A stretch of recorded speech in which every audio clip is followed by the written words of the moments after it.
O Tribunal de Contas da União, nesse acórdão aqui, ó, 2014. Veja, estamos em 2024, portanto, 10 anos atrás. Então, o TCU ele tem um entendimento que a contratação pública ela é nada mais, nada menos do que um macroprocesso, composta de 3 fases, 3 etapas ou 3 células bem distintas. Eu tenho uma etapa chamada etapa de planejamento da contratação, eu tenho uma etapa de seleção do fornecedor e eu tenho uma etapa do gestor ou da gestão do contrato, ou seja, eu vou ter o planejamento, a licitação e a execução do contrato, a contratualização e as decorrências necessárias da execução do contrato. Então, no planejamento da contratação, pessoal, a entidade recebe como insumo o quê? Uma necessidade de negócio. O processo ele se inicia com um DFD e ele vai bater a porta de alguém dizendo: preciso de algo. E eu preciso de algo por quê? Porque eu tenho o quê? Um problema. Então, essa necessidade ela vai suprir o quê? Ela vai suprir um problema. A NENCA, o estudo técnico preliminar, o termo de referência ou projeto básico para a contratação pública. E aqui eu posso inserir também o quê? O DFD. O DFD. Ok? A segunda etapa é a licitação propriamente dita, ou seja, a seleção do fornecedor. A seleção do fornecedor. Então, a entidade, após a etapa preparatória, que na nova lei preocupa-se de forma acentuada, recebe como insumo o quê? O edital completo, todos os artefatos produzidos e gera como saída, ou seja, como output, o quê? O contrato, né? Então, eu tenho a licitação deflagrada, ou seja, quando é que eu tenho a licitação deflagrada? Eu vou ter a licitação deflagrada com o quê? Com a publicação do aviso de licitação, que em Portugal é chamado o quê? Com o anúncio da licitação. Anunciar significa o quê? Publicitar, divulgar. E aí, com esse anúncio, convoca-se os operadores econômicos. Ao final de todo o procedimento licitatório, o melhor dos mundos, do encerramento da licitação, seria o quê? Eu tenho a adjudicação e encerra-se a licitação com o quê?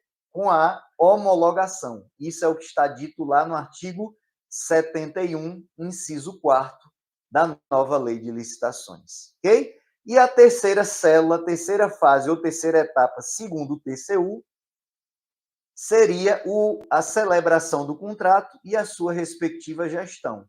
Então, eu recebo como insumo o contrato e isso gera como saída o quê? Uma solução que produz resultados, os quais atendam o quê? A necessidade que desencadeou a contratação pública. Então, pessoal, muito cuidado.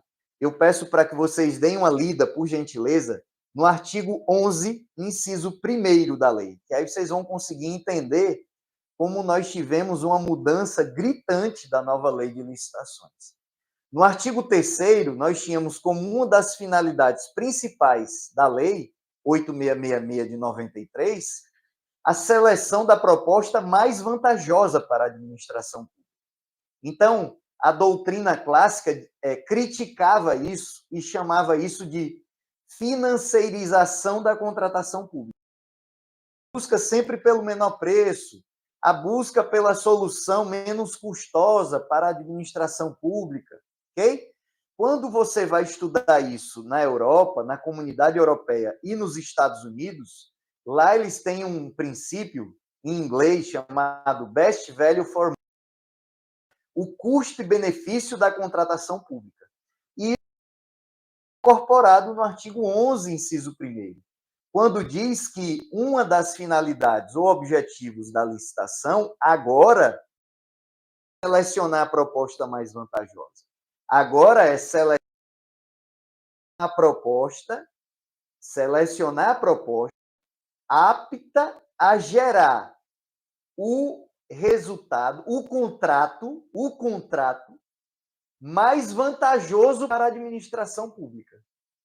o resultado do contrato mais vantajoso para a administração pública.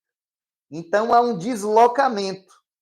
E não é um mero trocadilho de palavras. Ah, Maria José é diferente de José Maria. Não, não, absolutamente.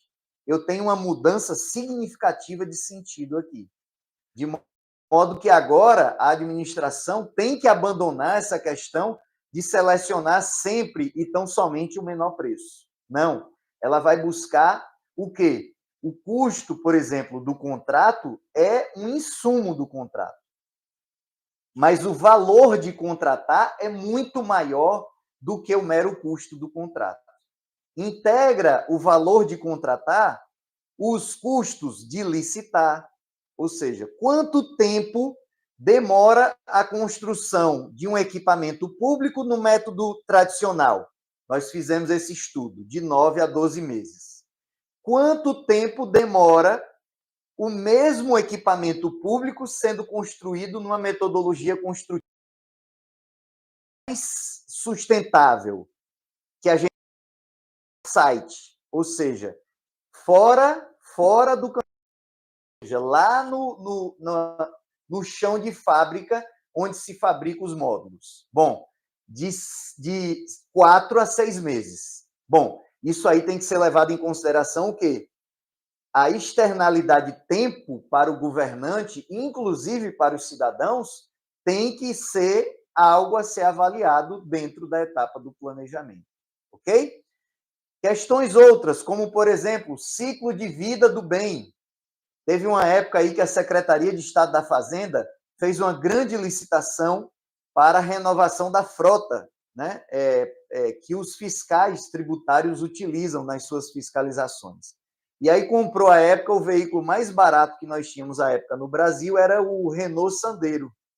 Bom, após decorridos um ano de recebido o objeto licitado, se descobriu, primeiro, que o Sandero, o custo da manutenção era altíssimo e a sua durabilidade não durava mais do que 1 ano e meio, 2 anos. Então, isso tem que ser levado o quê?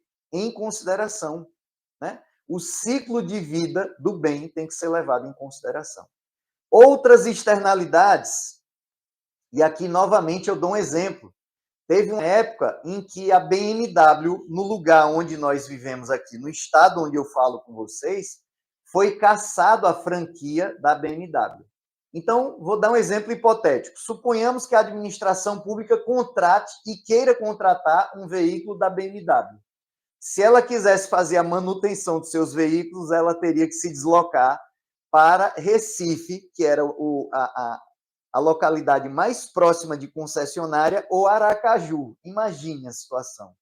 Então, tudo isso são que externalidades da contratação pública.